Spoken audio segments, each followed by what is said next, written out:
Budget 2025-26 में बोलने के लिए मैं भारतीय कम्युनिस्ट पार्टी मार्क्सवादी की ओर से खड़ा हुआ हूं।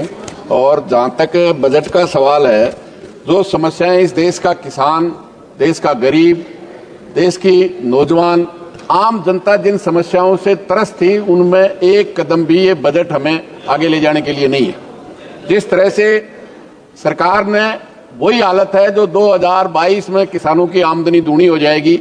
आमदनी तो दूनी नहीं हुई, लेकिन लागत कई गुना जरूर हो गई। 50 वाला डीजल 95 है, 400 वाली डीएपी 1400 है, और 1 लाख रुपया किलो के हिसाब से बीज खरीद करके किसान लगाता है और फसल पूरी की पूरी नष्ट हो जाती है। आज जब तक 80% गांव के लोग खुशहाल नहीं होंगे, भारत खुशहाल नहीं हो सकता। अंबानी और अडानी के खुशहाल होने से, अमीर होने से देश अमीर अमृतकाल नहीं आएगा।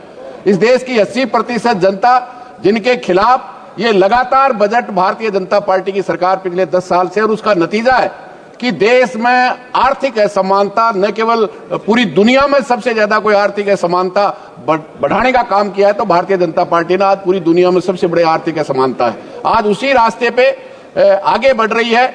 आज उस गांव का सबसे गरीब जो नरेगा में जाता था, जिसका बजट आज से 10 साल पहले 1,15,000 करोड़ था, वो 68,000 करोड़ पे है।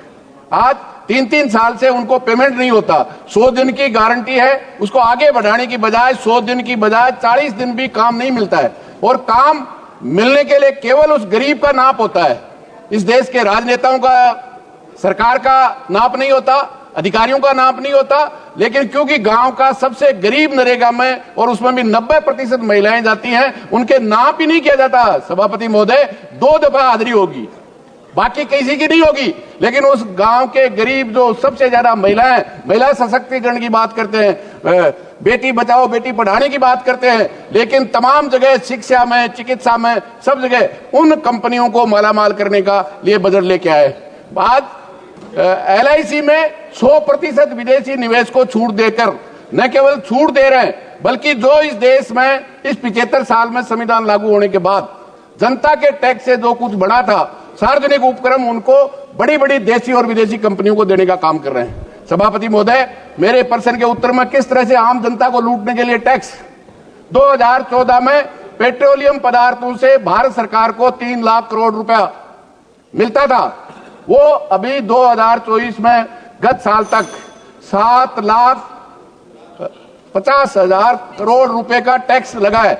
और मैं समझता हूं 7.5 लाख करोड़ जो टैक्स लगा है, उतना ही करीब टैक्स राज्य सरकारों से। वहां आम जनता जिस महंगाई से त्रस्त है, नौजवान बेरोजगारी से त्रस्त है, और आम आदमी उससे, कंपनियों से जो कुछ था उसको देने की बजाय टैक्स लगाते।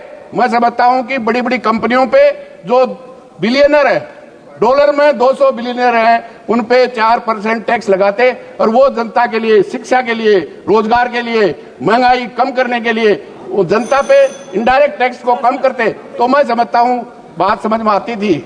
लेकिन आम जनता पे इनडायरेक्ट टैक्स बढ़ाया जा रहा है, और जो संपत्तियां बढ़ी हुई है वो तमाम की तमाम बड़ी बड़ी कंपनियों के हवाले किया जा रहा है। मैं समझता हूं इससे ज्यादा अफसोसजनक न किसान खुश है, न जवान खुश है, और न मजदूर जिसकी मिनिमम वेज है उसकी गारंटी नहीं, MSP की लीगल गारंटी नहीं, जो ये सरकार कहती थी।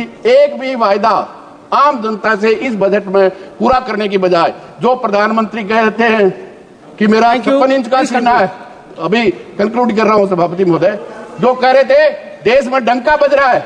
अभी अमेरिका के राष्ट्रपति ट्रंप ने 105 लोगों को, भारत के लोगों को जिस तरह से अपमानित करके, हथकड़ी डाल करके, बेड़ी डाल करके भेजा, और हमारे मंत्री प्रधानमंत्री के लिए कह रहे हैं सत्ता पक्ष के साथी कह रहे डंका बज रहा है, ये डंका बज रहा है। और शायद 13 तारीख को उसी ट्रंप के पैर पकड़ने के लिए हमारा प्रधानमंत्री जा रहा है। इससे ज्यादा सबसे बात नहीं हो सकती। जनशक्ती YouTube चॅनेलला सबस्क्राईब करून बेल आयकॉनवर क्लिक करायला विसरू नका।